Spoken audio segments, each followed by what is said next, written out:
Welcome back. I hope that you are enjoying Art and Culture Monday. Again, I am not alone on set. I have two gentlemen that are familiar because they were here with me last Monday, and we were talking matters, peer counseling and different issues. But today, we are going to narrow it down to pregnancies. Karibuni sana. Thank you. How are you doing? I'm doing fine. Could you just remind the audience your names? I know they remember, but just to remind us, and then we will get into the conversation. Okay, first of all, thank you for having us here again. You are welcome. I'm called David Owira.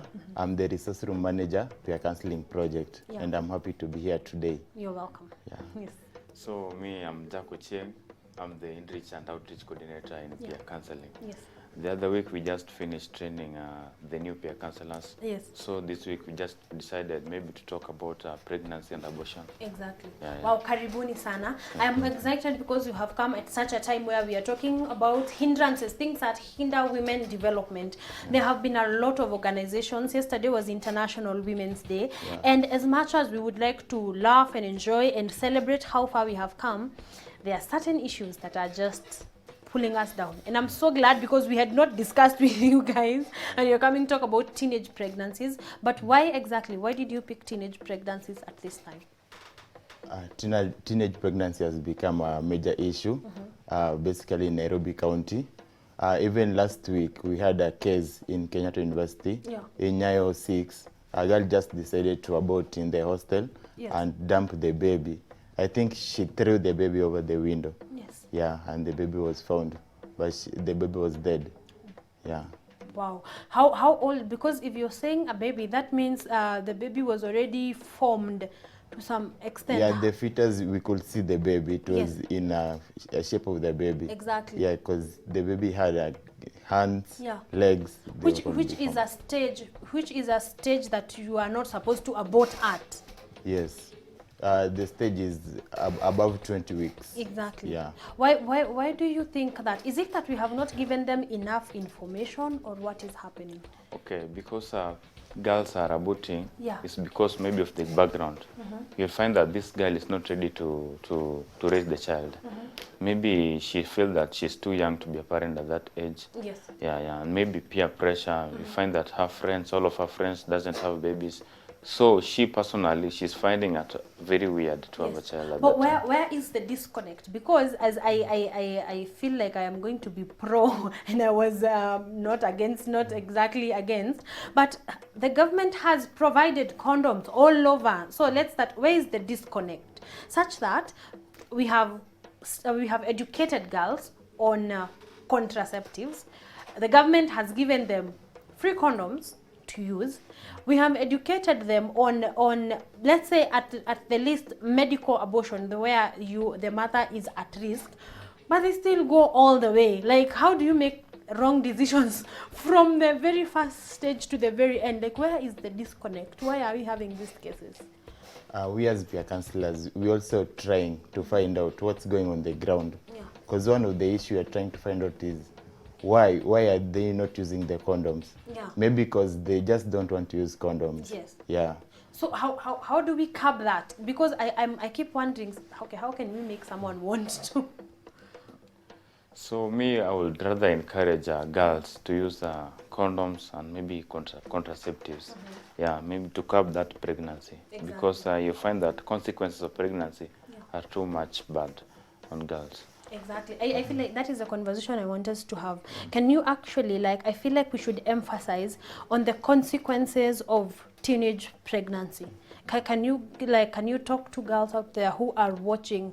And because I feel like I don't know what where the problem is at exactly. Can you just break down for them these consequences of teenage pregnancy? Okay, number one consequence, you'll find that today you will abort the child and then you will abort it successfully. Now it will come a time when you will want that child. Now maybe you're in marriage. Now you want that child. No, the number one consequence, you won't have that child. Yes. And if you have it, you'll have some stillbirth. No, you'll give a child who is dead. No, and kind of such things. Yeah. What other consequences? We have other consequences of pregnancy, early pregnancy, like one can drop out of school, You can find that a girl who conceives so early at the age of below 18, Yeah. 18 to 24 there, you tend to leave their studies so that they can focus on the child, right? Yes. And others is like you lose some friends. Some friends look you as you failed in life because you conceived so early.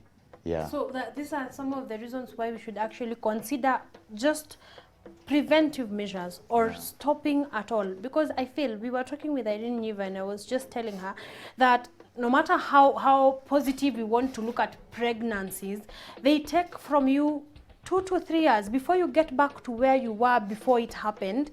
We have already taken so much time. Someone has done their certificate, someone has done their diploma, and they are done with school. So like, why not prevent it in the first place?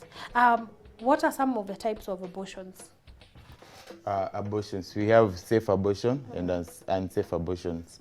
So in safe abortion, we have the medical abortions that that are offered in our hospitals, like marriage stops, and the issues that are considered before you do the safe abortions are like when your life is in danger, when you've been raped, or during incest, when you sleep with your cousin. Yes. And the unsafe abortions are the induced one. Someone just decide to abort in the room or in the hostel.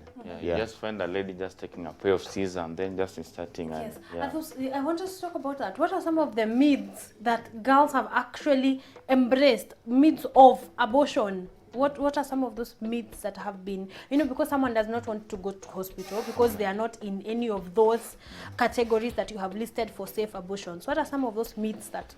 So number one myth is that pair of incisor. Yes. You just find a lady just taking the pair of incisor and then inserting in her vagina and then just cutting it, literally. Yes. And then number two is taking the concentrated tea leaves. Yes. You just find that a lady just take maybe 500 grams of tea leaves, then just cook it with the tea, concentrated like that one, then take it. Then number three is omo, using omo. The lady just take the omo, doesn't mix even with water, just lick the omo, then it's happened like that.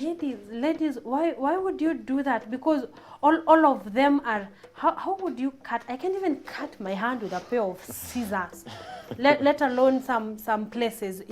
What are some of the effects of those measures? What are some of the effects of those effects? The effects, you find that the lady will remove the child through those means, but you'll find that there are some parts of the child that will remain inside her body. Now that one will cause some rotting in her body and then lead to some complications. You'll find that now cervical cancer will start now developing in that. Yes. Yeah. Wow. What I am actually amazed that some ladies would actually do this despite those effects. How do you drink omo? Like, omo is for removing stains. That baby is not a stain. No, at that time they are very desperate. They can do anything to remove the child. Exactly. What are the long-term effects of unsafe abortions? Some of the long-term effects is you can have stillbirth, or you can have a premature birth in the future, or you can miscarry, or you can develop cervical cancer because of the unsafe abortion. Or not even be able to conceive at all. At all, in the future. So you as peer counselors, what are you doing about teenage pregnancies? As peer counselors, we are working on the ground to educate these girls on the importance of using contraceptives. Because you find all this coil around using of contraceptives. You find that some of the girls don't use. So we are advocating and public education on use of contraceptives. Yes. How have there been any success so far? Can you say that you have actually managed to reach a number of people and they are hearing you out? Yeah, there are some number of positive advances. You find that in this our project was started back in 1988 in this Kenyatta University. And at that time you'll find that ladies were 60% conceiving, they're having pregnancy at that time. You'll find that the whole school population, ladies 60% were having pregnancy.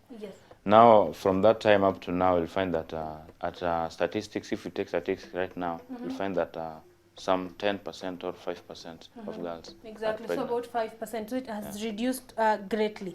I want you to talk to the boy child at home, because when you're talking about teenage pregnancies, a girl cannot make herself pregnant. So what is there? And well, most of the convincing is done by the guy. Yeah. So what would you, I want you to talk to guys out there who are busy in relationships at 16, at 17. What is the word to them? Because the girl, we have given her enough advice. What is the advice to the boy? To the boy child out there, we advise the boy child to first, they can abstain from having sex. Yes. Or 2, they can use condoms to protect the girl child from early pregnancy. Yes. Yeah, if it's a must, they have sex. Exactly. Yeah. If only if it is a must. I think I like that sentence. You can, abstinence is a choice, a very big one at that. Yeah. Then number 2, if you must, Use kindly condoms. use condoms. Yeah. And also I feel like they should also have this conversation in their relationship. You know, have these conversations, because like we talked last time, we said some of the reasons the girls are not using contraceptives is the fear of that they will become fat, you know. But if we can have this conversation in the relationship, I feel like some of these things would not happen, because I was researching on the statistics, and I got something caught my eye, that over 2 million, 43% of undergraduates are single mothers. So it made me wonder, they were not single when they were not alone in that act. So how come they end up being single mothers and someone else was involved? You'll find that at our stage right now, Yes.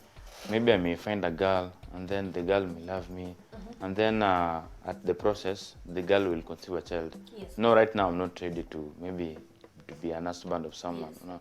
So I'll just cheat around, and then after that, then I'll just take off. But if you're not ready, why not have this conversation before that happens? You know, because you know if you're going to be engaging in sex, there will be a consequence. So I feel like people in relationships, or people having casual sex, stop. We are not even going to advise you on that. I feel like we should have this conversation, because it is bound to happen, and we are mature people. Undergraduates are all over 18. I feel like we should have this conversation so that the guy does not disappear after it happens. We have this conversation before it actually happens. What I want you, because of time, kindly give us your final word on teenage pregnancies, and I feel emphasis on the boy child, what the boy child should do in terms of support. Final word. Okay, what I'll tell people listening to us is that let them use contraceptives. Yeah, if it's a must to do sex, just use contraceptives. Yeah, that's all. Exactly. Final. On teenage pregnancy, as we can see, it has become a so major issue in Kenya, right? Yeah. So we as peer counselors in KU, we are working around the clock to ensure that we reduce the number by ensuring that if it's a must, our students use protection, such like condoms or other contraceptives, or we advise on abstinence. Yeah. If it is actually a must. Yeah. Yes, I feel like for anyone who did not get to watch us last time, please give us your social media handles, and especially if you are in Kenyatta University, there is a group of peer counselors willing to help, and you guys are here. So social media handles, then we will wrap this up. We have social media handles in Facebook, Kenyatta University, on Instagram, kenyatta.university, and we also have our KU page on WhatsApp. We have a group so that people can join. Yeah, all need that. Exactly. Yeah. Oh, finally, I feel, what happens, because we are talking matters teenage pregnancy, what happens if someone is pregnant and they want to abort? What is your advice to them? Okay, right now in campus, if you find a client maybe is pregnant, we'll just refer to her to Ghana 2 clinic. Right there we have some nurses who will take care of her, kind of immunization and all that. Yes, amazing. So that there are actually facilities that are willing to take, because I think one is the fear of, I am dealing with this alone. So Kenyatta University Peer Counseling has given that platform to actually work with you and take you through. So I do not think, if you find yourself at such a situation, it has already happened, kindly go to such groups. There's so many other groups out there that are willing to work with you, that are willing to help you. I know I'm going to be having you on set many times discussing different issues, because these issues are affecting us. Thank you very much for joining me today. It was an absolute pleasure. Okay, Thank you so much. Yeah.